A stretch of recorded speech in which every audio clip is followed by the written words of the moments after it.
now that I'm off the show, I have a lot of people being nicer to me, but at the same time, it's definitely taken a little adjustment, just kind of coming back into real life and, you know, just trying to get back into my momentum. But yeah, like a lot's changed. So what we're going to do first, try jab, cross, boom, boom, and then jab, and then cross jab.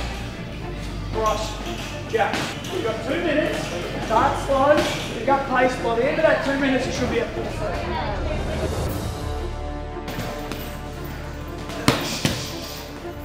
Because I've been training since I got back, but there's like consistency when you have like the same guys that you're doing wrestling class, the same guys you're doing boxing, the same guys you're doing MMA sparring with, you know. So there's that like continuity where you're always thinking about the same things, even if that isn't the actual class that you're in.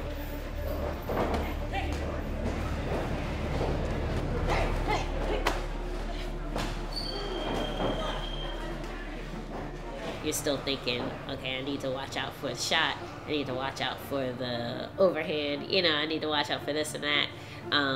So yeah, I'm looking forward to getting back into my set routine where I just wake up, train, eat, sleep, wake up again, train, and then sleep again. I'm looking forward to that.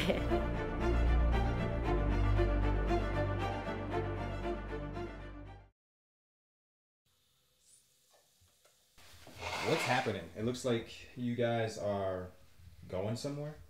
Are you going somewhere? No, we're just hoarders. No.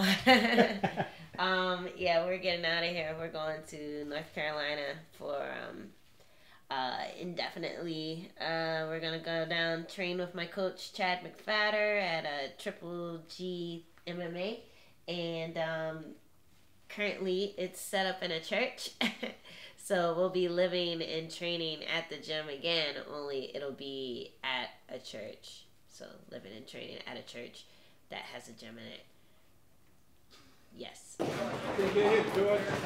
Don't let him throw you. When you throw your knees, don't let him throw you. You should be solid on that one leg on the floor. Right? When you throw that knee, you should feel like he can't throw you off.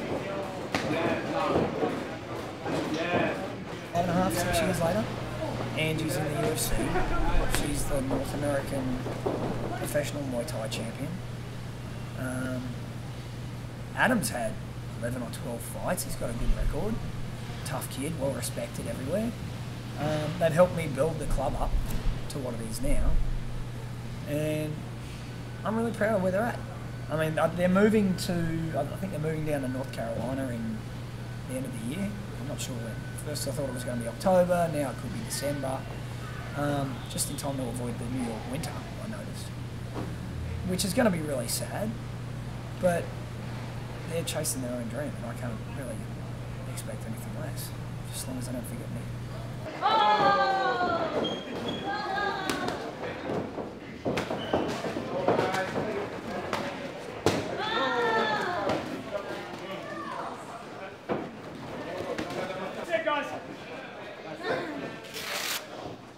How did you and Angie, how did you guys even meet?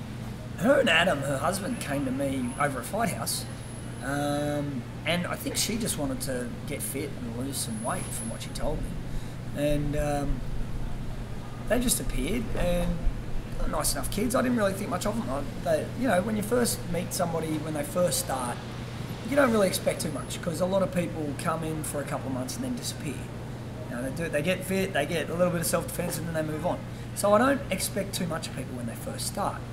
But if they stick it out for a few months and they seem keen and they show a little bit of potential and a good work ethic, I think the work ethic's the most important thing. And both of them just showed me right off the start that they were willing to work. I honestly think a major part of why Angie is as successful as she is because of Adam. Because they pushed each other harder than anybody else could have pushed it. And all I had to do was help a little bit, give them a little push, and let them just roll on with it from there. Sorry. So yeah. All of this stuff was going to be just left behind now. Well. Oh wait, is that some of your work? Oh, that's Adam's actually. Oh, that is beautiful, dude. Yeah. Really good. This is our living room. Cool. Got a little setup, nice little setup. It's Yeah. a painting of Adam's from his senior year in college, I believe, or maybe he did that here. I think with both, I was following my passion at the time, and I was actually pissed that I didn't start animating when I was a freshman because I really fell in love with that. So I did that. That's cool. It's like a little girl ski Now, mask. what tools did you use to make this one? This is acrylic, I think. Okay. Acrylic, and I just gessoed a piece of paper and then painted on Okay, it. for you, acrylic or watercolor? That seems to be always somebody's. Which one? I'm like lazy, so I'll use acrylic. But I think watercolor looks way more impressive. Like it's just harder to use the medium. So It is. like acrylic, you can make tons of mistakes and go over it. But watercolor, like if you make a bunch of mistakes and it starts to look muddy. This one I don't really like. This is horrible. But I don't know. Something's wrong with my brain where like I get caught up with things that are really tedious. Like if it's tedious, I'm just like, okay, I can do this, and then I'll do like just animating frame by frame. It's like it's similar to like throwing like 1,000 jabs on the bag every day. You know, like it's yeah, something about that repetition and just like, you know, working towards like this thing that eventually is gonna look cool, but people who see it will have no idea how much time went into it. Yeah. So that's why I can appreciate your work so much, and like Anthony and like all these other like artists around me. I can really appreciate what they do because I'm just like, yeah, I know how much time that took, and I know how much like, you know, you dedicated it to it.